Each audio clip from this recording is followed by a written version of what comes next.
আয়ারল্যান্ডে থাকতে একজন স্টুডেন্টদের কি কি দরকার হয়, স্টুডেন্ট ভিসায় যেতে তাদের প্রসেসটা কেমন হয় এবং আয়ারল্যান্ডের জীবনযাত্রার মান কেমন হয়, আজকে এই সকল টপিক নিয়ে এই ভিডিওতে আলোচনা করব। So without any further delay let's get into the video. প্রথমত, আয়ারল্যান্ডে পড়াশোনা করার জন্য আপনার আইএলটিএস দরকার। আপনি যদি একটি ভালো ইউনিভার্সিটিতে পড়াশোনা করতে চান একটি ভালো সাবজেক্ট নিয়ে, সেই ক্ষেত্রে আপনার আইএলটিএস থাকাটা অনেক ইম্পর্টেন্ট। আপনার আইএলটিএস এর স্কোর থাকতে হবে সাধারণত 6 থেকে 6.5 হলেই এনাফ। তবে এর থেকে যদি বেশি হয় সেক্ষেত্রে কিন্তু আপনার লাভ। সো ব্যাচেলার্স যদি করতে চান আয়ারল্যান্ডে, সেই ক্ষেত্রে এইচএসসি এর পরপরই কিন্তু আপনার আইএলটিএস এক্সাম দেওয়া উচিত। আইএলটিএস এর প্রিপারেশন নিয়ে এক্সাম দিয়ে একটি ভালো পয়েন্ট নিয়ে কিন্তু আপনি পরবর্তী ধাপে যেতে পারবেন। এবং আপনার এসএসসি এইচএসসি জিপিএ যদি 4 থাকে তাহলে কিন্তু কোনো প্রবলেম হবে না। আইএলটিএস এর 6 অথবা 6.5 এবং এইচএসসি এসএসসি জিপিএ 4 হলেই কিন্তু আপনি ইউনিভার্সিটি গুলোতে অ্যাপ্লাই করতে পারবেন। এবং মাস্টার্স ডিগ্রির জন্য আপনার ব্যাচেলার্স এর সিজিপিএ যদি 2.75 অ্যাবভ থাকে তাহলে কিন্তু এটা গুড এনাফ। আর যারা মাস্টার্স করতে যাবেন আয়ারল্যান্ডে, তারা ব্যাচেলার্স শেষ হওয়ার আগ দিয়ে আইএলটিএসটা কমপ্লিট করে ফেলা ট্রাই করবেন। ফার্স্ট অফ অল, আপনাদের একটি আইরিশ শিক্ষা প্রতিষ্ঠান থেকে ভর্তির অফার লেটার পেতে হবে। টিউশন ফি সাধারণত 14 থেকে 30,000 ইউরোর মধ্যে হয়ে থাকে। তো 30,000 ইউরো বলার কারণ এটাই, আপনাদের সাবজেক্ট চুজের উপরে, ভালো ইউনিভার্সিটির উপরে কিন্তু টিউশন ফি ম্যাটার করছে। আর যাদের রেজাল্ট ভালো থাকবে তাদের কিন্তু স্কলারশিপ পাওয়ার সুযোগ থাকছে, যা কিনা 10 থেকে 15,000 ইউরো পর্যন্ত স্কলারশিপ পাওয়া যায়। আয়ারল্যান্ডে এখন দক্ষিণ এশিয়ার শিক্ষার্থীদের সংখ্যা কিন্তু দিন দিন বাড়ছে তাদের উন্নত শিক্ষা এবং সুযোগ সুবিধার কারণে। তাহলে এরপরে আসা যাক, আয়ারল্যান্ডে আপনার লিভিং কস্টটা কেমন হতে পারে। এটা তো এক্সাক্ট বলা যাচ্ছে না, তারপরে আমি ট্রাই করব কিছু ধারণা দেওয়ার জন্য। লিভিং কস্ট কিন্তু শহর ভেদে ভিন্ন হয়। ডাবলিন বা বড় শহরগুলোতে কিন্তু খরচ তুলনামূলক বেশি হয়। সেক্ষেত্রে আপনারা ট্রাই করবেন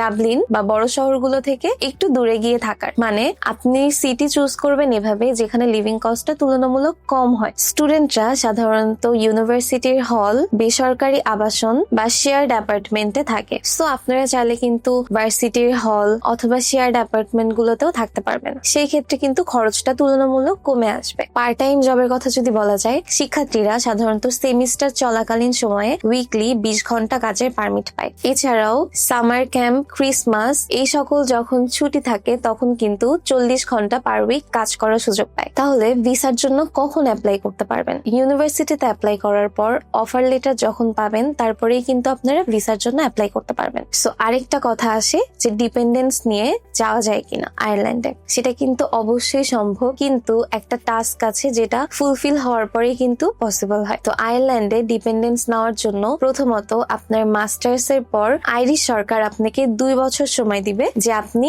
একটি কোম্পানির আন্ডারে জব করেন। সেটা হতে পারে যে কোনো কোম্পানি। আপনি ধরেন ম্যাকডোনাল্ডস কোম্পানি বা এরকম আদার্স যে কোনো কোম্পানিতে জব করছেন, সেই কোম্পানি থেকে আপনাকে স্পন্সর করা হবে। আপনাকে যখন স্পন্সর করবে তখন আপনার যে ভিসা টাইপ আছে, ভিসা স্ট্যাটাস আছে, এটা কিন্তু চেঞ্জ হয়ে যাবে। আপনার ভিসা স্ট্যাটাস চেঞ্জ হলে তখন কিন্তু আপনি আপনার ডিপেন্ডেন্স নিয়ে যেতে পারবেন, মানে হাজবেন্ড ওয়াইফ অথবা আপনাদের যদি চিলড্রেন থাকে সেক্ষেত্রে কিন্তু তাদেরকে নিয়ে আপনি যেতে পারবেন। সো ফার্স্টে আপনার 2 বছর চাকরি করে আপনি স্পন্সরশিপ পেলেই আপনি ডিপেন্ডেন্স নিতে পারছেন। এরপরে আসা যাক, আয়ারল্যান্ডে কোন সেক্টরে জবের অপরচুনিটি সব থেকে বেশি বা আয়ারল্যান্ডে কোন সাবজেক্টটা চুজ করা বেটার হবে। সো আয়ারল্যান্ডে সব থেকে ডিমান্ডেবল সাবজেক্ট হচ্ছে আইটি সেক্টর আয়ারল্যান্ডের সব থেকে বড় সেক্টর। সো আপনাদের রেজাল্ট যদি ভালো থাকে, আপনাদের আইএলটিএস স্কোর, এছাড়া যদি মাস্টার্স করতে চান, আপনার সিজিপিএ যদি 2.75 থাকে তাহলে কিন্তু আপনি এই সাবজেক্টটি চুজ করতে পারছেন। এই সাবজেক্ট নিয়ে যদি আপনি আয়ারল্যান্ডে পড়তে পারেন তাহলে কিন্তু আপনার জব অপরচুনিটি অনেক বেশি এবং আপনি ভালো ইনকাম করে ওখানে খুব সহজে সেটেল হয়ে যেতে পারবেন। আয়ারল্যান্ডে ভিসা প্রসেসিং হতে সাধারণত 1.5 থেকে 2 মাস টাইম লাগে।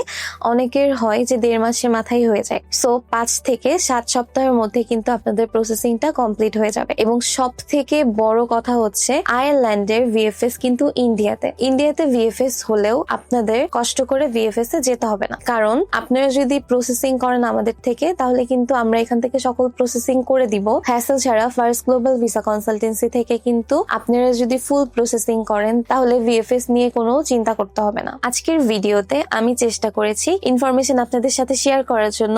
আশা করব আপনাদের এই ভিডিওটা খুবই ভালো লাগবে এবং এই ভিডিও থেকে আপনাদের প্রয়োজনীয় কিছু তথ্য জানতে পারবেন। পারবেন। সো যে কোনো ইনফরমেশন জানতে কিন্তু আমাদের সাথে যোগাযোগ করতে পারেন অথবা ফ্রি কনসালটেন্সি নিতে আমাদের অফিসে চলে আসতে পারেন। আমাদের অফিসের ঠিকানা থাকছে উত্তরা সেক্টর 10 রোড 7 হাউস 11।